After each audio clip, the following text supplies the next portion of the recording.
2024 के लोकसभा चुनाव में भले ही थोड़ा समय बचा हो, लेकिन इससे पहले एक के बाद एक मुद्दे गर्म होने लगे हैं। डीएमके नेता उदयनिधि स्टालिन सनातन धर्म पर दिए बयान पर संग्राम छिड़ गया है। अभी शांत भी नहीं हुआ था ये संग्राम कि डीएमके के एक और नेता ए राजा के बयान ने इस आग को और भड़का दिया है। ए राजा ने सनातन धर्म की तुलना HIV और कुष्ठ रोग से कर दी। மென்மையாகத்தான் சொன்னார், மலேரியா போல டெங்கு போல ஒழிக்க வேண்டும் என்று. மலேரியாவுக்கும் டெங்குக்கும் சோசியல் ஸ்டிக்மா இல்ல, அது ஒரு அருவருப்பா சமூகம் பார்க்காது. அருவருவாக பார்க்குற ஒரு சனாதனத்தை சொல்லணும்னா முறைப்படி ஒரு காலத்தில் தொழுநோய் இருந்தது, இப்போ HIV இருந்தது. எங்களை பொறுத்தவரை HIV தொழுநோயை போல HIV போல சமூக அவலம் நிறைந்த ஒரு நோயாகத்தான் நம்ம பார்க்கணும்.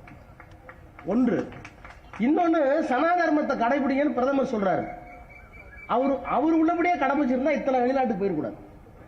ஏன்னா ஒரு நல்ல இந்து வெளிநாடு கடல் கடந்து போகக்கூடாது. உனக்கு ஊர் சுத்துறதே வேலை. சனாதனத்தை மீறி ஊர் சுத்துற ஒரு ஆளு சனாதனத்தை காப்பாத்துன்னு சொல்றது எவ்வளவு பெரிய அயோக்கியத்தனம். इससे पहले उदयनिधि स्टालिन ने सनातन धर्म की तुलना डेंगू, मलेरिया और कोरोना से की। उन्होंने कहा कि डेंगू, मलेरिया और कोरोना का सिर्फ विरोध नहीं किया जा सकता, इसे खत्म करना जरूरी है। ऐसे ही सनातन धर्म को भी समाप्त कर देना चाहिए। उदयनिधि अब भी अपने बयान पर अड़े हुए हैं, लेकिन उनके पिता और तमिलनाडु के मुख्यमंत्री MK स्टालिन उनके बचाव में उतर आए। स्टालिन ने एक बयान में कहा कि उदयनिधि ने नरसंहार शब्द का इस्तेमाल नहीं किया, इस बारे में जानबूझकर झूठ फैलाया गया। इससे पहले कांग्रेस के नेता प्रियांक खरगे ने भी उदयनिधि के बयान का समर्थन किया था। वो अब भी अपने बयान पर कायम है। I have very clearly stated that any religion that does not preach equality is embedded in that philosophy. It is not a religion according to me. So अगर उनको लगता है कि उनके धर्म में ऐसा नहीं है तो वो उनका प्रॉब्लम है, मेरा प्रॉब्लम नहीं है। मेरा धर्म तो संविधान है। सनातन धर्म पर चल रहे विवाद में RJD ने भी गोता लगा लिया। RJD के नेता जगदानंद सिंह ने टीका लगाने वालों पर टीका टिप्पणी कर दी। भारत गुलाम किसके समय में हुआ, किनके समय में भारत गुलाम हुआ? क्या गरीबों का उस समय कोई पूछने, गरीबों को पूछने वाला था? अब टीका लगा के घूमने वाले ने भारत को गुलाम बनवाया था। और फिर कैसे भारत गुलाम हो जाए का प्रयास कर रहा है निर्माण का। सनातन पर विवादित बयानों के बीच विपक्षी गठबंधन इंडिया में दो फाड़ हो गया है। कांग्रेस और दूसरी विपक्षी पार्टियों ने उदयनिधि और ए राजा के बयान से किनारा कर लिया है। हम सर्वधर्म समभाव में विश्वास रखने वाली पार्टी हैं, संविधान में विश्वास रखने वाली पार्टी हैं। किसी भी धर्म जाति को किसी अन्य से की तुलना में कम आंकना या दिखाना या दर्शाना या किसी को अधिक दिखाना, ये स्वीकार्य नहीं है। दयानिधि स्टालिन साहब जो है मंत्री है और उनका बयान का कोई समर्थन नहीं करेगा। इस प्रकार के जो बयान है उससे बचना चाहिए। हम इंडिया के घटक दल है सब। सनातन पर उदयनिधि और ए राजा के बयान ने बीजेपी को नया हथियार दे दिया है। प्रधानमंत्री के निर्देश के बाद विपक्ष पर बीजेपी के हमले और तेज हो गए हैं। ये अहंकार और घमंड जो घमंडिया गठबंधन के नेताओं के सिर पे चढ़ के बोल रहा है, और कितना गिरोगे, कितना अपमानित करोगे। वोट बैंक के लिए गिरो मत, गिरेबान में झांको। और जो टिप्पणी कर रहे हो वो 100 करोड़ हिंदुओं को अपमानित करने वाली है। सनातन की परीक्षा लोग ले रहे हैं और सनातन की परीक्षा ना लें। सनातन धर्म को जाने बगैर सनातन में राम भी पैदा हुए, परशुराम भी पैदा हुए। हमारे जितने देवी देवता हैं सबके हाथों में कोई न कोई अस्त्र शस्त्र है। सवाल ये है कि सनातन को लेकर विवादित बयान क्यों दिए जा रहे हैं? क्या ये वोट की राजनीति है और सनातन के अपमान से किसे फायदा होगा, या एक ये सांस्कृतिक संघर्ष की कहानी है? इंडिया गठबंधन की दूसरी पार्टियां इसका खुलकर विरोध क्यों नहीं कर पा रही हैं? और क्या ऐसे धार्मिक मुद्दे 2024 तक छाए रहेंगे? चुनाव से ठीक पहले 24 का चुनाव तो है ही है, उससे पहले कई राज्यों के भी चुनाव है। ऐसे में ये एक नए बयान ने, नए विवाद ने इंडिया गठबंधन को बैकफुट पे ला दिया है। जो औपचारिक तौर पे कोई इसके साथ खड़ा नहीं होना चाहता, इस बयान से वो किनारा कर रहे हैं। कोई कह रहा है ये निजी बयान है, कोई कह रहा है उनको बचना चाहिए, लेकिन एक पोजीशन नहीं ले रहे हैं। अगर इसको एक स्टैंड मान लिया जाए, और ये उनको अधिकार है, तो फिर आपको एक औपचारिक तौर पे एक पोजीशन लेके इसकी बात रखनी चाहिए। आप अगर पॉलिटिकल एजेंडा बनाना चाहते तो भी सामने आके इसको ओन करें और रखें। प्रियंक खरगे कांग्रेस के अध्यक्ष के पुत्र हैं और कर्नाटक में मिनिस्टर हैं, तो एक तरीके से बहुत, मतलब ऐसा नहीं कहा सकता, बहुत हल्का बयान था, और वैसे ही अलग अलग सेगमेंट से आ रहा है। इससे क्या फ़ायदा होगा या किस तरीके की पॉलिटिक्स को टर्न देने की कोशिश है, इसी को समझने की कोशिश करते हैं, या फिर ये एक अलग सांस्कृतिक लड़ाई है जिसको इस वक्त पर क्यों रखा गया, ये भी एक महत्वपूर्ण है। कुछ लोग कह सकते हैं कि ये सांस्कृतिक संघर्ष चल रहा है, उसके तहत ये बयान दिया गया है, तो टाइमिंग पे फिर क्वेश्चन आएगा। और अगर ये सांस्कृतिक संघर्ष है तो फिर इसको इंडिया गठबंधन जो इस पर बिलीव करते हैं इसको ओन करें, और अगर आप नहीं ओन कर रहे हैं तो फिर आप क्या स्थिति है आपकी, इस पर बातचीत करेंगे। हमारे साथ जो मेहमान, मैं आपको परिचय करा देता हूँ। सीनियर जर्नलिस्ट शेखर अय्यर जी हमारे साथ हैं, साथ ही सोशल एनालिस्ट और प्रोफेसर रवि कांत जी हमारे साथ हैं। अम्बेडकर विश्वविद्यालय के प्रोफेसर अभय दुबे जी हमारे साथ हैं, और वरिष्ठ पत्रकार हर्षवर्धन त्रिपाठी। आप सबका बहुत बहुत स्वागत है CNBC आवाज पर। बस एक ही निवेदन है, चूंकि हम चाहते हैं कि आप छोटे छोटे जवाब दें तो हम लोग ज़्यादा बातचीत कर पाए, और चूंकि एक बहुत ही संवेदनशील मसला, इसलिए भाषाई मर्यादा और आपस में एक दूसरे का सम्मान रखते हुए बातचीत रखेंगे तो बेहतर चर्चा हो पाएगी। शेखर अय्यर जी, ये बयान क्यों दिया DMK के लीडर ने, फिर उसको कांग्रेस ने, प्रियंक खरगे ने एंडोर्स किया, फिर RJD ने भी कुछ बोल दिया, ये क्या, ये बाय डिज़ाइन है या बाय डिफ़ॉल्ट है? इससे क्या लाभ होने वाला है, क्यों बयान दिया गया है? नीरज जी, तमिलनाडु में पिछले 50 साल से जब से जस्टिस पार्टी बनी थी, उन दिनों कांग्रेस नेता के खिलाफ, क्योंकि उस समय कांग्रेस पार्टी दक्षिण भारत में अधिकांश नेता ब्राह्मण थे, अधिकांश एडमिनिस्ट्रेटर्स भी ब्राह्मण समुदाय के थे, तो इसीलिए जो अपर कास्ट हिंदूस, जो ब्राह्मण नहीं थे, गैर ब्राह्मण अपर कास्ट हिंदूस, उन्होंने एक मूवमेंट चलाया कि सारा डोमिनेशन ब्राह्मण की हो रही है, तो एक एंटी ब्राह्मण मूवमेंट किया जाए। उसमें जो उस समय के जो बड़े बड़े लैंडलॉर्ड्स थे वो सब इस मूवमेंट में शामिल हुए। इस पे कोई पिछड़े जातियों का या अति पिछड़े जाति का या दलित समुदाय के कोई भी नहीं थे, बल्कि जो दलित समुदाय से कोई भी जोड़ा है वो भी कंप्लेन करने लगे, ये आंदोलन तो ब्राह्मणों की डोमिनेशन पर, लेकिन ये अपर कास्ट हिंदूस हमको भी मतलब हमको भी ठीक जगह नहीं दे रहे। MC राजन करके एक नेता थे, 1923 में रिजाइन कर चुके थे, लेकिन जस्टिस पार्टी जाके कांग्रेस पार्टी खिलाफ जो मूवमेंट स्टार्ट हुआ वो धीरे धीरे करके द्राविड़ कड़गम बना, DK, जिसपे पेरियार एक मुख्य भूमिका निभाए। और पेरियार ओपनली उस समय के, आज के अगर स्टैंडर्ड पे देखा जाए, टोटल हेट स्पीच देते थे। कहते थे भाई आप पूरा ये सारे, कोई भगवान कुछ नहीं है, ये हिंदू धर्म में कुछ नहीं है। तो उन्हीं का ये था कि सनातन धर्म और जाति के आधार पर दो अत्याचार कह रहे हैं कि उस समय होता था, और उसके वो दोनों मिक्स कर दिए। मतलब आज भी अगर देखें क्लैरिफिकेशन नहीं हो रहा है, हम हिंदू धर्म के बारे में बात नहीं कर रहे, जो जाति आधार पर जो अत्याचार हो रहा था या हो रहा है, जो एक्चुअली पिछली वर्ग पर जो हो रहा है। लेकिन तमिलनाडु की सच क्या, आज बता दूं, जाति की जो लड़ाई है वहां पे कोई ब्राह्मण तो वहां मैटर ही नहीं करते, ना राजनीति में है, ना वो सोशल ये में कोई पोजीशन नहीं है, कोई लैंडलॉर्ड नहीं है, कोई जमींदार नहीं है, कुछ नहीं है। लेकिन जब भी जरूरत है, हमने देखा है कि DMK बार बार ये भोगी लाती है। ये भोगी इसीलिए लाती है, वहां पे कोशिश यही है कि जो ब्राह्मणवाद या जो अपर कास्ट है वो BJP से जोड़ दो, और जो एंटी ब्राह्मण है उसको तुम एंटी संस्कृत कर दो, एंटी संस्कृत कर दो, और ये कह दो कि भाई उत्तर भारत और एंटी उत्तर भारत। तमिलनाडु में जो पॉलिटिक्स है वो एंटी BJP का मतलब एंटी उत्तर भारत। अच्छा, उत्तर भारत में वो डिस्टिंग्विश नहीं करते, ब्राह्मण, राजपूत, ठाकुर कुछ नहीं है, सारे उत्तर भारत उनके लिए सब बाहर से आए हुए लोग हैं। तो ये पॉलिटिक्स उनको काम आया। जब तक कांग्रेस के खिलाफ लड़ाई था और कांग्रेस इसकी शिकार भी हुई। 1967 चुनाव में कांग्रेस हार गई, उसके बाद कांग्रेस कभी वापस नहीं आ पाई।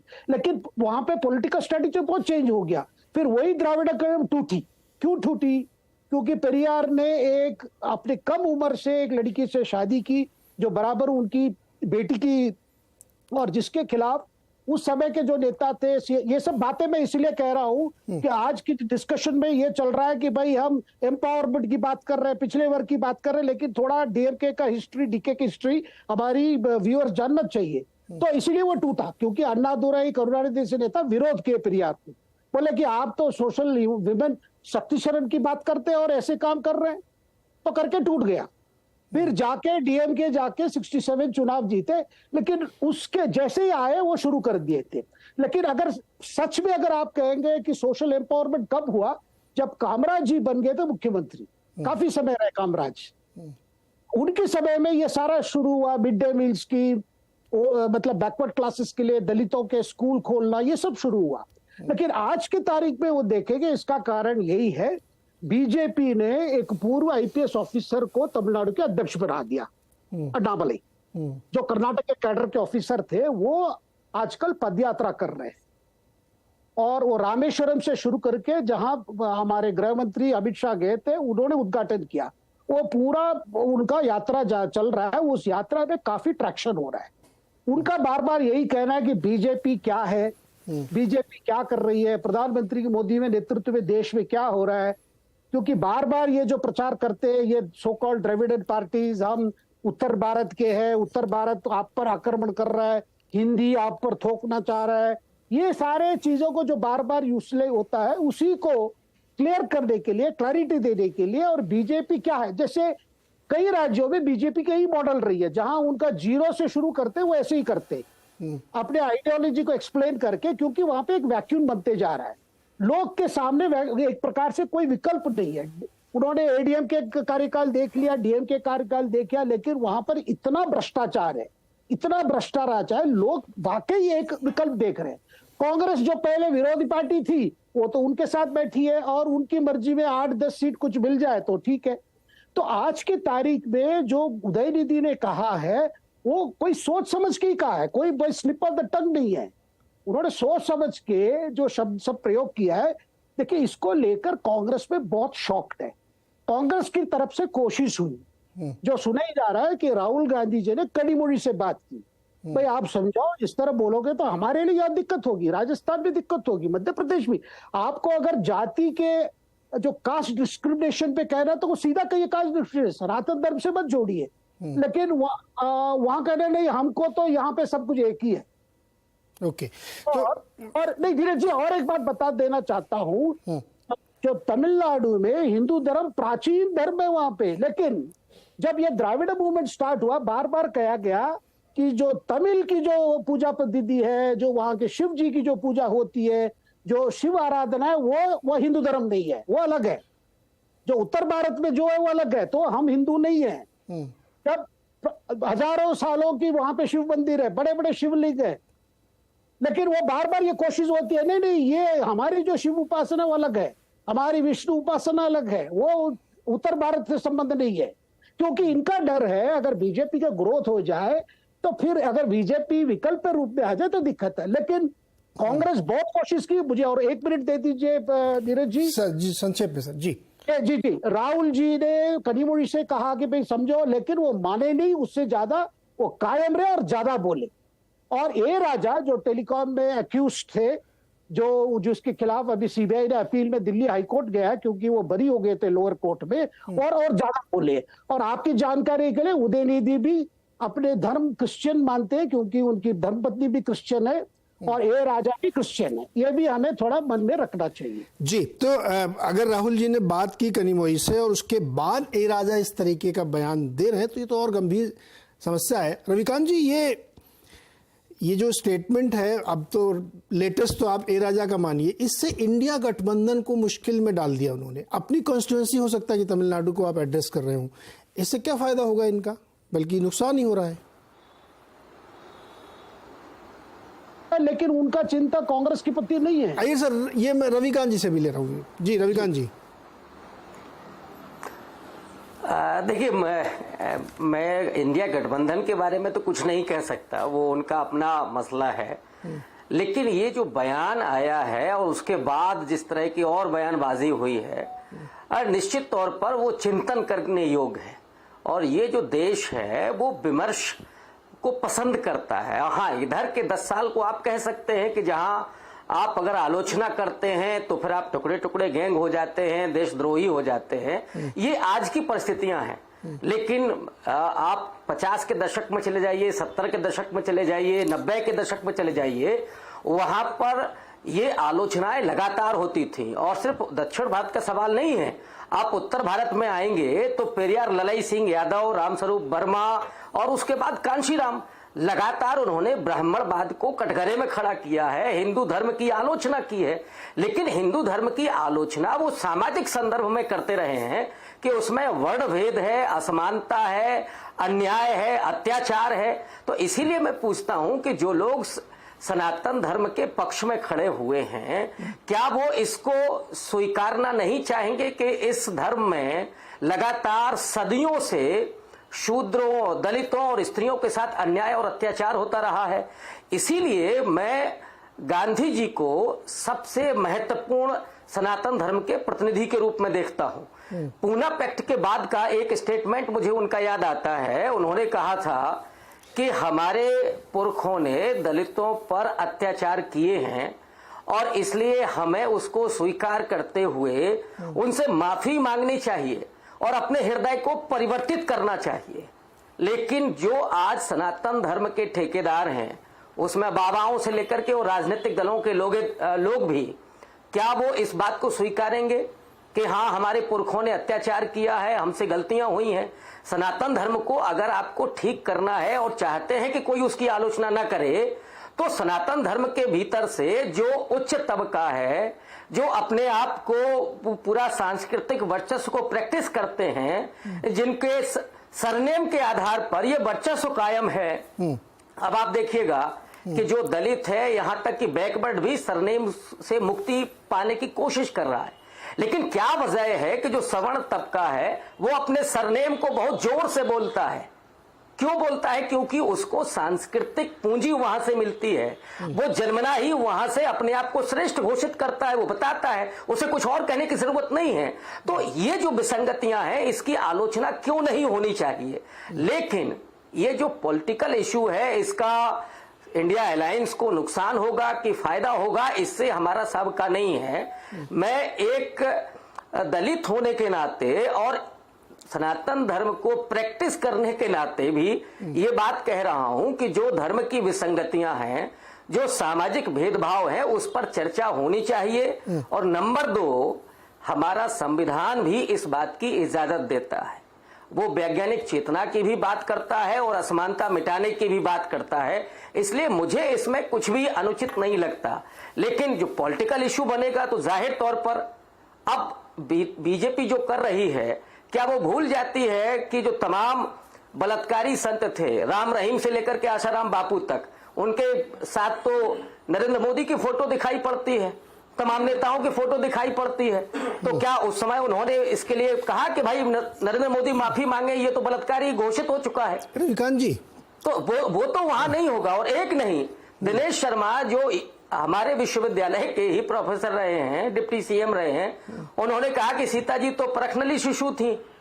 तब तो नहीं कहा गया उनसे कि भाई क्यों नहीं माफी मांग रहे हैं। दरअसल है ये कि जो उच्च वर्ण तबका है और खास करके जो हिंदुत्ववादी हैं, वो न्यू ब्राह्मणवादी हैं और वो समाज में अपने वर्चस्व को स्थापित रखने के लिए रविकांत जी एक सवाल की राजनीति करते हैं। और भारतीय जनता, रविकांत जी, ये जो बात आप कह रहे हैं, मैं तो इसको दूसरी तरफ भी ले जाना चाहता हूं कि ये जो कुरीतियां थी, इनका विरोध होना ही चाहिए। लेकिन जो अब आप डीएमके को देखें या उत्तर भारत में आ जाएं, आप फरसा भी चलाएंगे और ओबीसी की राजनीति भी करेंगे, ब्राह्मणों का सम्मेलन भी करेंगे, दलितों की राजनीति भी करेंगे। ये हो रहा है ना उत्तर प्रदेश में, बिहार में। ये क्या है?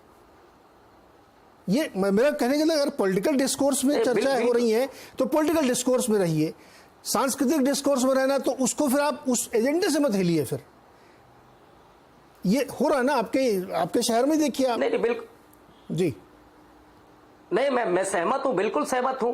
और यही वजह है कि जिन्होंने फरसा उठाया था ये सोच करके कि उनको वो तबका वोट देगा, और हालात ये हैं कि पिछले भारतीय जनता पार्टी को पिछले चुनाव में जहां 81% वोट मिला था वो शायद 90% हो गया।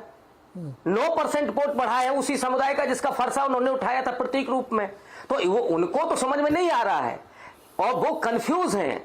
लेकिन दक्षिण भारत में मुझे लगता है ये कंफ्यूजन नहीं है, क्योंकि वहां पर वो सांस्कृतिक जो आंदोलन हुआ है उसके जरिए जो राजनीति हुई है उसमें वो सफल रहे हैं। लेकिन उत्तर भारत में अभी भी सामाजिक न्याय की राजनीति में थोड़ा घालमेल है और वो कंफ्यूजन की स्थिति में है। उसके और भी कारण है। उसकी वजह यह है कि दक्षिण भारत में ब्राह्मण उतना नहीं है जितनी तादाद उत्तर भारत में है, इसलिए उनको ये लगता है कि इस वोट की हमको जरूरत है और इसलिए उनको रिझाना भी है, उनके प्रतीकों पर काम भी करना है। लेकिन सच्चाई ये है कि भारतीय जनता पार्टी और आरएसएस की राजनीति, ये जो हिंदुत्ववाद है वो न्यू ब्राह्मणवाद है और उसके जरिए फिर से उस वर्णवाद को स्थापित करने की कोशिश हो रही है। तो ये फरसा उठाने से वोट नहीं देने जा रहा है वो।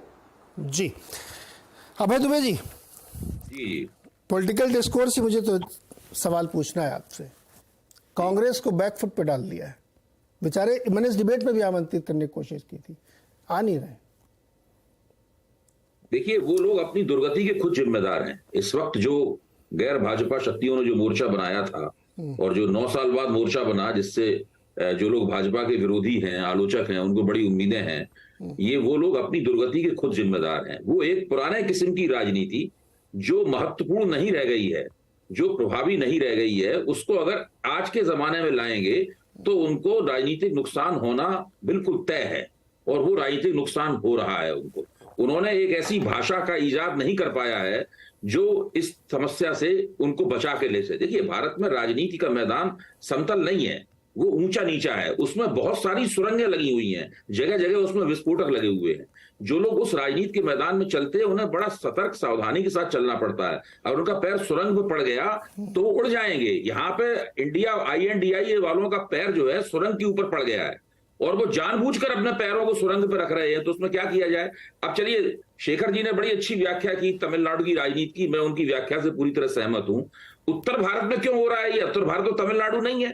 यहाँ तो तमिलनाडु का जो जनसंख्या मूलक संरचना है, यानी जो डेमोग्राफी है तमिलनाडु की, उत्तर भारत की जो डेमोग्राफी भी अलग तरह की है। अभी रविकांत जी ने कहा कि यहाँ ब्राह्मणों की संख्या बहुत ज्यादा है।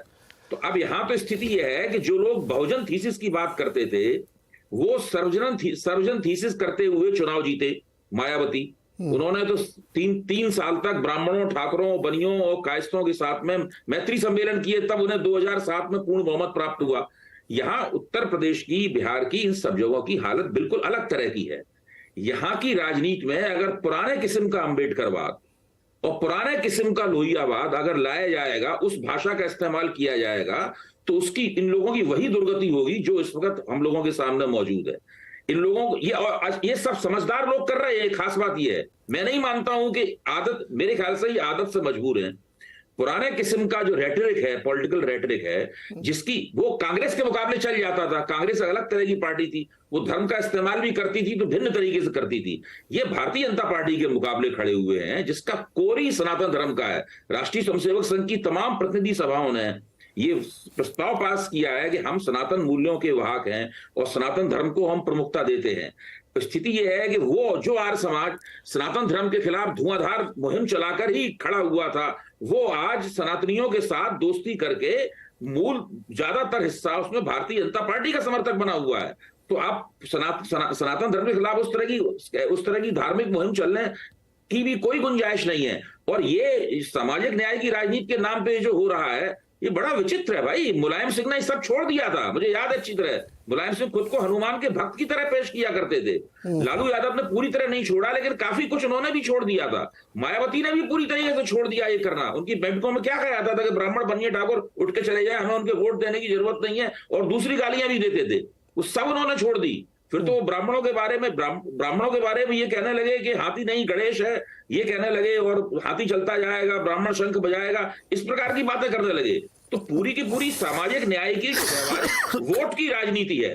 वोट विमर्श की नहीं कह रहा हूं मैं, रविकांत जी विमर्श की बात कर रहे थे, मैं वोट की राजनीति की बात कर रहा हूं। वोट की राजनीति जो है वो इस तरीके से चलती है। अब इस वोट की राजनीति में आप 60 के दशक की, 70 के दशक की, 80 के दशक की वो भाषा लाएंगे जो बिल्कुल पुरानी होकर निष्प्रभावी हो चुकी है, तो आपकी ये दुर्गति होगी जो हो रही है अभी। जी हर्षवर्धन जी, क्या होगा इसका? ये जो बयान दिए गए हैं और अड़े हुए हैं लोग इस पे। मैं अभी रविकांत जी के बाद दोबारा चाहूँगा, तो मैं कई चीज़ें जानना चाहता हूँ कि जब देखिए जाति श्रेष्ठता का इशू है और उसकी वजह से बहुत सारी समस्याएं खड़ी होती हैं, लेकिन जब अखिलेश यादव कहते हैं कि मैं हर जगह हर शहर में एक परशुराम का मंदिर बनाऊंगा, तब बहुत सारे लोग ये सोचने को मजबूर होते हैं कि यार क्या उनकी स्ट्रेटजी पहले गलत थी या अब वो पॉलिटिकल डिस्कोर्स के तहत ये स्ट्रेटजी लेके आ रहे हैं। तब फिर आप ये लड़ाई कैसे लड़ेंगे? क्योंकि अंत में रविकांत जी आप सहमत होंगे कि ये लड़ाई तो भागीदारी की है ना सत्ता में, तो फिर ये समस्या का या तो आप मतलब पेट में दर्द हो रहा हो, क्रोसिन खा रहे हैं आप सरदर्द के इलाज की। हर्षवर्धन जी पहले आप, फिर रविकांत जी के पास जाता हूँ। सबसे पहले तो ये कि सनातन पर जो ये टिप्पणी की है उदयनिधि स्टालिन और ये राजा ने, मल्लिकार्जुन खड़गे, प्रियांक खड़गे, जी परमेश्वर, सतीश जारकिहोली, इससे स्तरहीन कुछ नहीं हो सकता, इससे घटिया राजनीति नहीं हो सकती। और मुझे भी लगता है कि शायद ये लोग अभी टाइम मशीन में थोड़ा 30 साल 40 साल पीछे ही अटके हुए हैं, ये 2023 में भी पहुंच नहीं पाए। अब दो ही चीज है, हम इसको छोड़ देते हैं अभी और सारी चीजें, जो कि पॉलिटिकल डिस्कोर्स की बात हो रही तो उसी पर आते हैं। एक तो ये कि समाज में सम्मान मिले, सबकी भागीदारी हो, जाति के आधार पर कोई ब्राह्मण है तो वो दलित को उस तरह से न देखे, कोई पिछड़े को न देखे, या पिछड़ा भी दलित को न देखे, तो एक समाज में वो स्थिति बने। दूसरा, राजनीतिक तौर पर भागीदारी बने, यानी राष्ट्रपति, प्रधानमंत्री, मुख्यमंत्री, मंत्री, सांसद, विधायक। भारत की संविधान सभा ने इसीलिए तय किया था और बहुत स्पष्ट था उनके मन में कि देखिए पिछड़ी जातियां हैं, उनका बड़ा वर्ग है जिनको उस तरह से श्रेष्ठता की हिस्सेदारी नहीं मिली होगी, लेकिन पिछड़ी जातियां कोई दबी हुई जातियां नहीं है, ये बाकायदा तय था। वरना हमारे जो फाउंडिंग फादर्स थे उनको इतनी समझ तो थी ना कि वो संविधान सभा में ही पिछड़ी जातियों के लिए आरक्षण कर देते।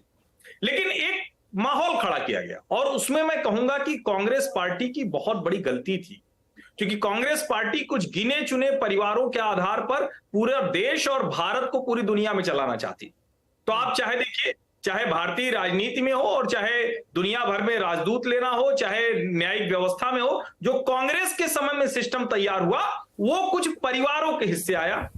और जाहिर है वो परिवार वो थे जो अंग्रेजों के समय प्रिविलेज क्लास थे, यानी जिनकी स्थिति अच्छी थी। वो कोई बड़े वकील रहे होंगे, कोई किसी जगह कोतवाल रहा होगा, कोई किसी की जमींदारी रही होगी, कोई रजवाड़े का रहा होगा, तो बाद में संपत्ति अपनी दे दी होगी। यानी देश के एलिट्स को लेकर कांग्रेस पार्टी राज कर रही थी और उसमें ये छोटी छोटी पार्टियां खड़ी हुई। जो एक मूवमेंट शुरू हुआ जिसको हम कहें कि अलग अलग समय पर अन्ना दुरई कह लें, एमजीआर कह लें, ईवी रामास्वामी जिनको पेरियार के नाम से जानते हैं, तो अच्छा है कि अब देश भर में इन सब के बारे में पता चल रहा। सुनना चाहिए कि पेरियार किस घृणित मानसिकता से बात करते थे और नेहरू जी ने उनके बारे में क्या कहा था, ये अच्छा होगा, देश को पता चलना चाहिए।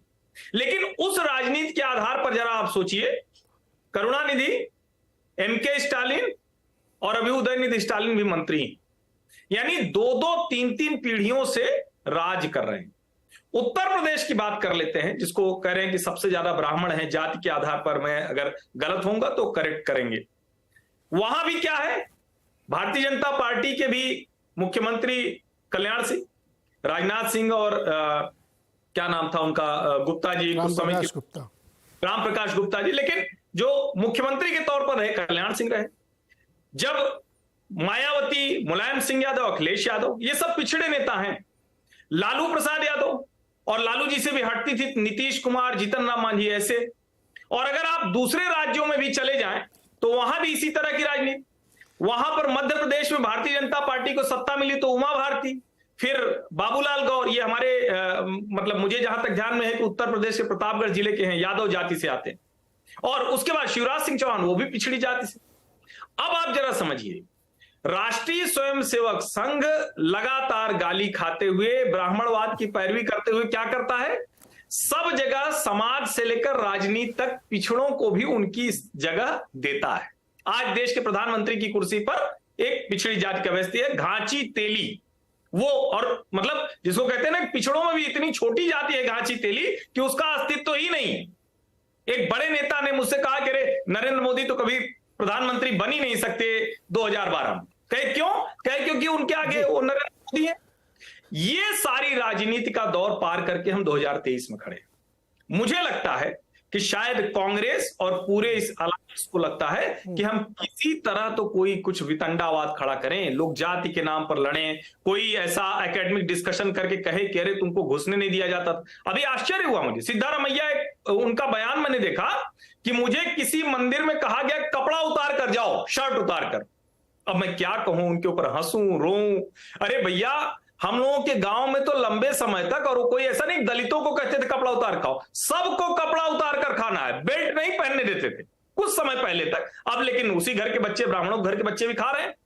ये लोग मंदिरों की बात कर रहे हैं। अभी भी आप उज्जैन महाकाल जाएंगे तो आप चाहे ब्राह्मण हो चाहे जिस जाति को, वैसे ही जाएंगे। तो मुझे लगता है कि जिस तरह से ये जाति का गंदा वाला विमर्श खड़ा करने की कोशिश है, उसका वक्त जा चुका है। हिंदू समाज को एकजुट करने में राष्ट्रीय स्वयंसेवक ने सामाजिक तौर पर और राजनीतिक तौर पर भारतीय जनता पार्टी ने हिस्सा देकर, मैं फिर से कह रहा हूं, लालू जी, मुलायम जी और करुणानिधि जी को अवसर मिला तो अपने परिवार में अटके रह गए। जी हर्षवर्धन, मुझे लगता है कांग्रेस तो मतलब बहुत दुविधा की स्थिति है उसके सामने, कि वो ना स्टैंड ले पा रही है, ना समर्थन में खड़े हो पा रहे। कुछ आप तमिलनाडु के कांग्रेस नेताओं से पूछे ना, वो बेचारे क्या सोच रहे हैं जिनको भगा के पीट के ये सत्ता में आए हैं। तो अय्यर जी बता रहे हैं कि राहुल जी ने बात की, उसके बाद तुरंत बयान आ गया ये राजा का। तो आप बताइए राहुल जी बेचारे क्या सोच रहे होंगे, वो इस समय ऐसा यूरोप में।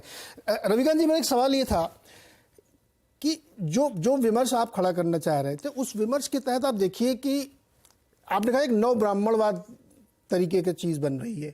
मुझे तो राजनीतिक दलों में दिख रहा है 20 परिवार हैं सर इस देश में, जो पूरे देश में कश्मीर से कन्याकुमारी तक पॉलिटिक्स में कब्जा करे हुए हैं। उसमें से दादाजी से लेकर नाती तक मुख्यमंत्री है या मंत्री है। तो ये भी एक मिनट, ये भी एक किस्म का नया जातिवाद तय हो रहा है। रविकांत जी। नहीं, आप बिल्कुल ठीक कहे, लेकिन सबसे बड़े परिवार को आप भूल जा रहे हैं, आरएसएस को, जिसके मुखिया आज तक एक अपवाद को छोड़ करके सारे के सारे ब्राह्मण हुए। और आज ही मोहन भागवत ने शायद बयान दिया है कि जब तक समाज में असमानता रहेगी तब तक आरक्षण रहेगा। तो ये जो शुतुरमुर्ग की तरह जो खेल हो रहा है ना, अचानक रंग बदलना क्रिकेट की तरह है। चुनाव आ गया तो आपको आरक्षण याद आने लगा, बाकी 5 साल तक लेटरल एंट्री हो रही थी और सारी सरकारी नौकरियां खत्म हो रही थी, तब मोहन भागवत को याद नहीं आई। और जो अभी हर्षवर्धन जी कह रहे हैं, अरे उनको मैं याद दिला दूं, आपके ही पार्टी और परिवार के राष्ट्रपति को बनाया गया था, रामनाथ कोविंद जी को, और 2 बार उनको 2 मंदिरों से धकिया करके बाहर किया गया। तब इस पार्टी ने क्या स्टैंड लिया, तब सरकार ने क्या स्टैंड लिया, तब उस मंदिर के पुजारी पर क्यों नहीं एफआईआर दर्ज हुई। और अभी की जो राष्ट्रपति हैं वो महिला हैं, दुर्भाग्य से विधवा हैं, आदिवासी हैं, इतनी सम्मानित और भारत में प्रथम नागरिक, उनको भी मंदिर के गर्भगृह में जाने की इजाजत नहीं थी, या वो नहीं गई तो क्यों नहीं गई? ये जो पितृसत्तात्मक व्यवस्था है जिसने उन्हें मजबूर किया, क्या इसकी आलोचना नहीं होनी चाहिए? मैं पॉलिटिकली नहीं बात कर रहा हूं कि वो करेक्ट है कि इनकरेक्ट है, उसको आप छोड़ दीजिए। मैं डिस्कोर्स की बात कर रहा हूं, क्या इस पर बात नहीं होगी? मोहन भागवत ने क्या रामनाथ कोविंद को धकेलाए जाने की आलोचना की थी, या नरेंद्र मोदी ने की थी, हर्षवर्धन त्रिपाठी ने की थी? मुझे याद आता है कि नहीं की थी। दरअसल ये ढकोसला है, और जिसको वो कह रहे हैं कि ब्राह्मणों की आबादी इतनी है या सवर्णों की है, एक्चुअली है क्या ना कि ब्राह्मण पॉलिटिकली बहुत अवेयर है, हर जगह मौजूद है, और वो हर पार्टी में भी मौजूद है। अखिलेश यादव को सपना दिखाता है कि साहब ब्राह्मण तो बीजेपी से नाराज है, आपके साथ जाएगा। मायावती को कहा जाता है कि ब्राह्मण नाराज है, आपके साथ जाएगा। जिस समय वो नारा लगा था, जिधर अभय कुमार दुबे जी ने कहा है, उस नारे के बावजूद केवल 17 साढ़े 17% ब्राह्मणों ने बीएसपी को वोट किया था। दरअसल ब्राह्मण जो है उस पार्टी के साथ जाता है जो सत्ता में जा रही होती है, और वो भी नैरेटिव केवल बनाता है।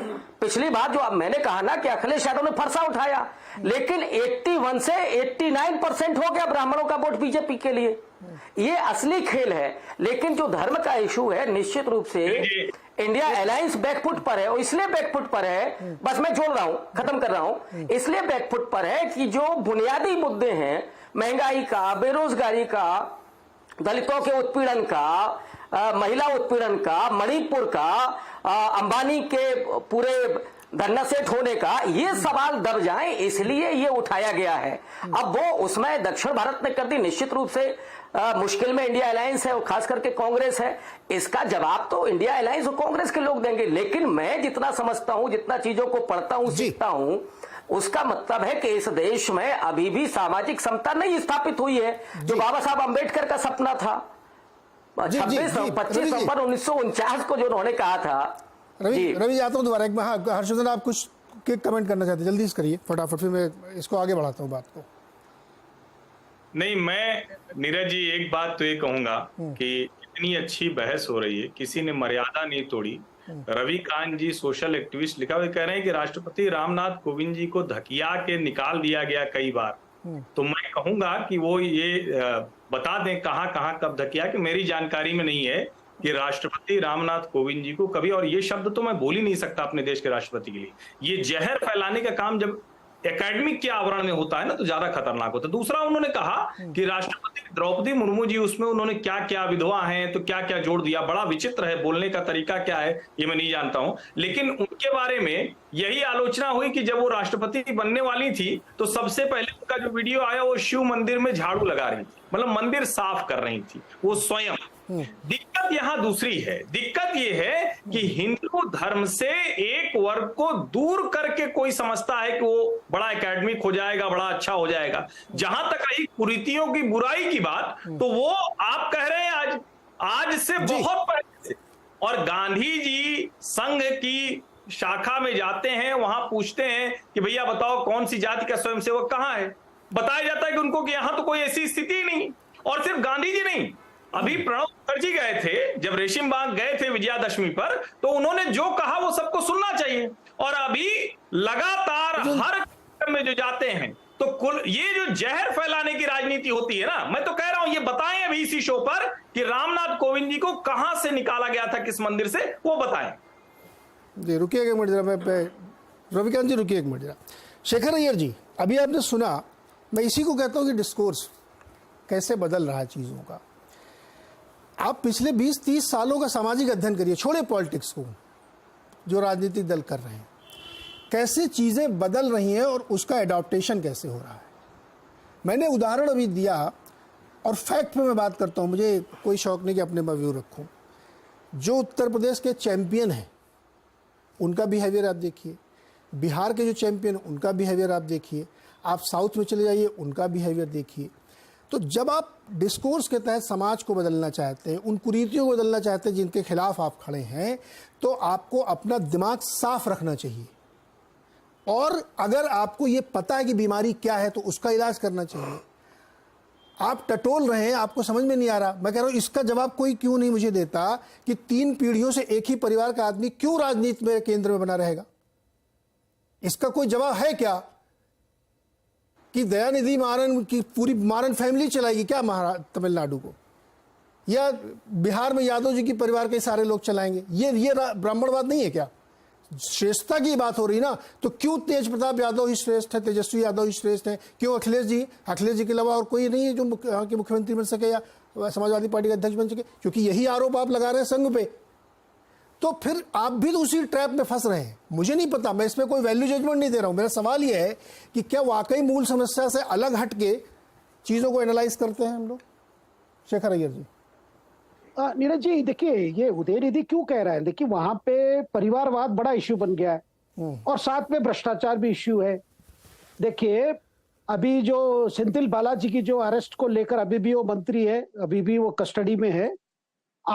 तमिलनाडु में जो शराब है सरकारी ये में ही मिलता है, लेकिन जो भी खरीदने जाते हैं, जो गरीबी खरीदने जाता है वो पैकेट भी लेता है, एक मतलब सैचेट लेता है, 10 रुपया ऊपर देना पड़ता है।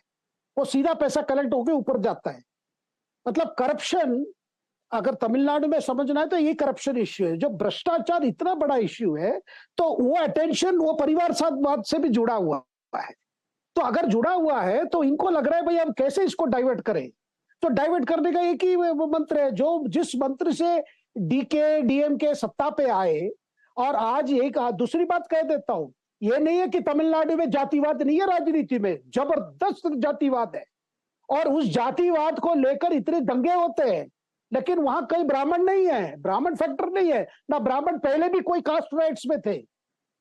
केवल यही कारण था एंटी ब्राह्मण मूवमेंट हुआ कि कांग्रेस के नेता उस समय तमिलनाडु हो आंध्र प्रदेश हो ब्राह्मण समुदाय के थे। क्यों? कम्युनिस्ट नेता भी ब्राह्मण समुदाय के थे तमिलनाडु में। तो ये मूवमेंट जो शुरू हुआ था उसी लिए।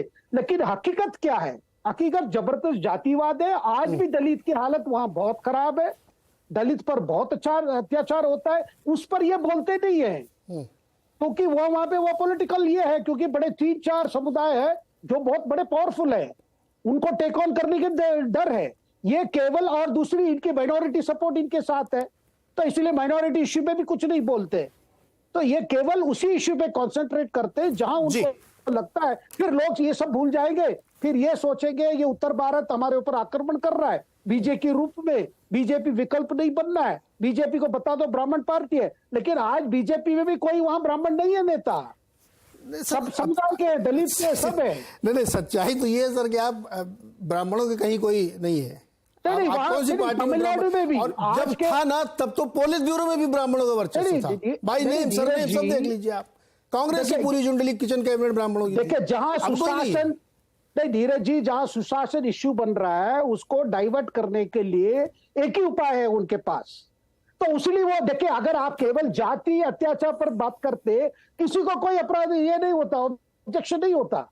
जाति जी आइए सर, मुझे को लेकर छोटा सा एक ब्रेक लेना सर, लौट होता। हाँ, लौट के आते हैं, कंटिन्यू करते हैं, दुबे जी के पास चलते हैं, फिर रविकांत जी बात। छोटा सा ब्रेक, लौट के तुरंत आते हैं अड्डा में। और आज हम लोग चर्चा कर रहे हैं, समझने की कोशिश कर रहे हैं कि ये जो सनातन को लेकर एक बड़ा विवाद खड़ा हो गया है, इसके क्या रेमिफिकेशंस हो सकते हैं। अभय दुबे जी के पास चलता हूँ। दुबे जी, आप इशारा भी कर रहे थे और बड़ी सारी चर्चाएं अभी गर्मा गर्म हो रही थी, आलोचनाएं समालोचनाएं, बताइए सर। देखिए, मैं बहुत दिनों तक सामाजिक न्याय की राजनीति का पैरोकार रहा हूं, लेकिन मैंने उसको एक सफलता के मुकाम से विफलता के मुकाम तक जाते हुए भी देखा है और उसका विश्लेषण करने की भी कोशिश की है कि ऐसा क्यों हुआ। जब तक भारतीय जनता पार्टी व्यवहारिक रूप से राजनीति की जमीन पर मुख्य तौर पर ब्राह्मण बनिया पार्टी बनी रही, तब तक सामाजिक न्याय का विमर्श, उसकी राजनीति, उसकी भाषा, उसका रेटरिक कामयाब था। खुद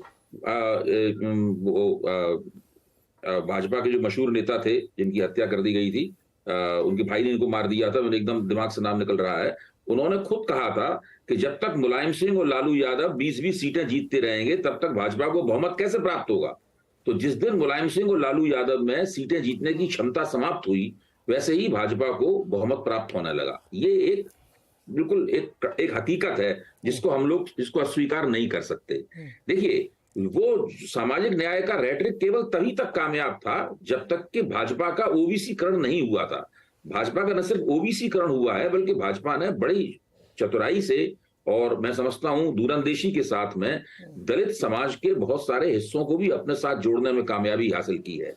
इस परिस्थिति में अगर लोग पुराना जो सामाजिक न्याय का रेटरिक है, उसकी जो लफाजी है, उसका अगर आप इस्तेमाल करेंगे तो उससे ना विमर्श का फायदा होगा, न जाति टूटेगी, बल्कि पूरी तरीके से भाजपा का प्रभुत्व और हिंदू समाज की जो एकता बनाना चाहते हैं वो, जिसको बड़े पैमाने पर उन्होंने उत्तर प्रदेश में कई बार बना के दिखाया है, वो और ज्यादा मजबूत होता चला जाएगा। जी, मतलब इसमें कई राज्यों में ऐसी सरकारें हैं जहां पे भाजपा नहीं है। उड़ीसा में देखिए कितने लंबे समय से बीजू साहब की सरकार चल रही है, वहां थोड़ी नहीं। भारत एक छोटी सी बात, भारत बहुत बड़ा देश है। नहीं, केवल उस छोटे से दुबे जी, आप मेरा शब्द पकड़ रहे हैं, मेरी भावना को समझने की कोशिश करिए। मैं आपकी भावना क्या? नहीं, मैं इस डिबेट को वहां ले जाना चाहता हूं जहां पे इसके कोर को समझा जा सके, इसीलिए मैंने 2 प्रोफेसर बैठाए हैं और 2 पत्रकार। किसी पॉलिटिकल एक छोटी सी बात मैं कह दूं, को नहीं बुलाया।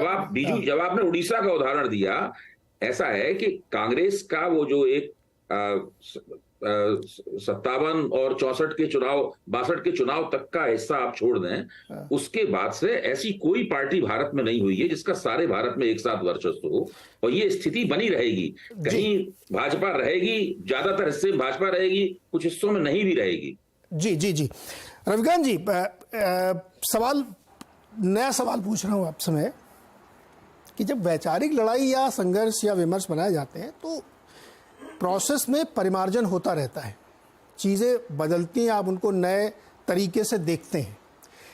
अभी जो हम लोग बहुत लाइटली उदाहरण मैं आपको दे रहा हूं कि ये जो नव ब्राह्मणवाद, मैं देख रहा हूं कि मुलायम सिंह, अखिलेश सिंह, शिवपाल सिंह, 16 आदमी उनके घर के खाली MP MLA बन जाते हैं, ये भी एक तरीके का परिवारवाद है या नव ब्राह्मणवाद इसको मैं कहता हूँ। बिहार में ऐसा हो रहा है, तमिलनाडु में ऐसा हो रहा है, इवन महाराष्ट्र में आइए, यहाँ भी वही चल रहा है। मैं ये समझने की आपसे कोशिश कर रहा हूँ, चूँकि आप प्रोफेसर, आप समझ रहे हैं इस चीज़ों को, क्या मूल कुछ और है क्या कि लोग उस इशू पे काम नहीं करना चाहते हैं, केवल अपनी कॉन्स्टिट्यूएंसी को बचाने के लिए जुगत बिगाड़ते हैं? क्या वाकई ये हो रहा है? क्या मायावती जी देखिए ना, उत्तराधिकारी कौन मिला उनको? रविकांत जी। नहीं, मैं बिल्कुल सहमत हूँ इस बात से, और प्रोफेसर अभय दुबे जी की भी बात से मैं सहमत हूँ कि 90 के दशक में जो सामाजिक न्याय की राजनीति और सांस्कृतिक आंदोलन हो रहा था वो आज नहीं हो सकता, उसका स्वर बदला है। लेकिन भारतीय जनता पार्टी उसी टोन में बात कर रही है। अभी जो हर्षवर्धन जी पूछ रहे थे, मैं उनको जानकारी के लिए बता दूं, और मुझे आश्चर्य इस बात का है कि उनको ये याद नहीं है, उनको ये पढ़ने में नहीं आया। पुरी के मंदिर से उनको निकाला गया था और उड़ीसा में एक मंदिर में पहुंचते ही पुजारी वहां ताला लगा करके सामने से भागा था। ये 2 मंदिरों का मैंने उदाहरण दिया। दूसरा, जब मैं राष्ट्रपति जी की बात कर रहा था तो मैंने जो उसमें लगाया कि दुर्भाग्य से विधवा, क्योंकि आपकी मानसिकता क्या है, जो पितृसत्ता है, जो ब्राह्मणवाद है, वो स्त्री होना, और अगर विधवा है तो और भी उसको अपशकुन माना जाता है। उसमें कोई नहीं, मैं सिर्फ एक मिनट होल्ड ऑन यार, सिर्फ मैं बात करूंगा। रविकांत, हर्षवर्धन जी एक मिनट रुक जाओ यार। रविकांत जी, लेकिन इस तरह की आप एक मिनट, हर्षवर्धन शांत हो जाओ ना, मैं कह रहा हूँ शांत हो जाइए, मैं बोलूंगा यहाँ पे, सिर्फ मेरे को एड्रेस करना है। रविकांत जी ना, आप को मैंने इसीलिए कहा कि नया प्रश्न पूछता हूं, आपकी घड़ी वहीं अटक गई, फिर से आप भी उसी मानसिकता को फिर शिकार हो रहे हैं कि विधवा को उसी नजर से देखा जाता है। सर 2023 में खड़े हैं आप, जमाना बदल गया है। अब आप मतलब आपकी अभी रवि दुबे जी ने इतना एक्सप्लेन किया, नहीं इतना ज्यादा आप मन में अगर रखेंगे तो आप विश्लेषण नहीं कर पाएंगे सर। माफी के साथ कह रहा हूं, आप प्रोफेसर है सर। मैंने इसीलिए आपसे नया प्रश्न पूछा। कितना जमाना बदल गया सर? बहुत बदल गया। मैं वही तो पूछ रहा हूं, कितना जमाना बहुत बदल गया है सर। मुझे नहीं पता आपके एक्सपीरियंसेस क्या किया जा रहा है, दूल्हे को घोड़े पर से उतारा जा रहा है, उसकी मूंछ काटी जा रही है, हाथरस में एक बेटी का बलात्कार हो रहा है, जमाना बदल गया। चलिए मैं छोड़ देता हूं, नहीं मैं छोड़ देता हूं, इस मुद्दे को छोड़ देता हूं। जो आपने सवाल पूछा मैं उस पर आता हूं। बताइए। वो आपने जो कहा वो बिल्कुल चिंता करने वाला सवाल है, और इसी का फायदा भारतीय जनता पार्टी ने उठाया। नहीं सर, दुबे जी एक मिनट, रविकांत जी, इस सवाल को मैं किसने फायदा उठाया इससे ज्यादा मैं जानना चाहता हूं कि वो लोग क्यों नहीं कर पाए, ये क्या मजबूरी है उनकी? मायावती जी को किसी ने रोका था क्या आप इस आंदोलन को आगे बढ़ाएं? वो रीजन मैं समझना चाहता हूं जिससे रेमेडी मिल सके। वो क्यों भटक गए अपनी राह से? देखिए, उन लोगों को जो भी है, मतलब भी वही रोग लगा। हाँ। बिल्कुल वही रोग जो आपने कहा ना कि न्यू ब्राह्मणवाद, वो भी है, मैं सहमत हूं बिल्कुल। उनको भी वही रोग लगा कि सत्ता जो है वो सिर्फ हमारे यहां तक ही सीमित रहेगी। ये अखिलेश यादव के यहां भी, मायावती के यहां, उन्होंने भी अपने भतीजे को खड़ा कर दिया, या लालू प्रसाद यादव के यहां ही। जबकि मैं समझता हूं कि आज के दौर में जो राजनीति है, थोड़ा सा 1 मिनट लूंगा मैं, लोकतंत्र का जो इस देश में विकास और विस्तार हुआ वो अपनी गति से चल रहा था। जब तक कांग्रेस पार्टी सत्ता में थी 50 साल 40 साल तक वहां ब्राह्मण या जो सवर्ण तबका था वो डोमिनेट कर रहा था। उसके बाद ओबीसी के हाथ में सत्ता आती है जब सामाजिक न्याय की राजनीति हो रही थी। और जो सामाजिक न्याय की बैटन जिन लोगों के हाथ में गई थी, वो बैटन उनको थमानी चाहिए थी अति पिछड़े जाति के हाथों में और नॉन जाटो दलित के हाथों में। अगर मैं उत्तर प्रदेश के संदर्भ में कहूं या बिहार के संदर्भ में, तो नॉन पासवान के हाथों में वो पैटर्न जानी चाहिए थी। लेकिन इन लोगों ने उसको रोक लिया और यही वजह है कि इसके उलट जो हिंदुत्ववादी राजनीति है वो सामने खड़ी हो गई और उसने उन जातियों को एड्रेस किया जो इसमें इनविजिबल थी, जो पीछे छूट रही थी, जिनको राजनीतिक भागीदारी नहीं मिली थी। तो उसमें अति पिछड़ा था और नॉन जाटो दलित था। मैं उत्तर प्रदेश के संदर्भ में कह रहा हूं। यहां पर भारतीय जनता पार्टी ने काम किया और मैं इसकी तारीफ भी करता हूं, नो डाउट। जो अभी अभय दुबे जी ने कहा कि आरएसएस ने वहां जाकर के भावराव देवदास के समय पर हुआ ये काम कि जहां पिछड़ा जाति में और दलितों में जाकर के आरएसएस ने काम किया, उनको जोड़ा। लेकिन कैसे जोड़ा? हर्षवर्धन जी ने कहा कि साहब आरएसएस में तो कोई जातिवाद है ही नहीं, वहां तो है ही नहीं। भंवर मेघवंशी राजस्थान के व्यक्ति जो निकल करके आरएसएस से आए हैं, उन्होंने कहा कि हमारा घर का खाना तक नहीं खाया। तो ये झूठ है कि आरएसएस में कोई जातिवाद नहीं होता है।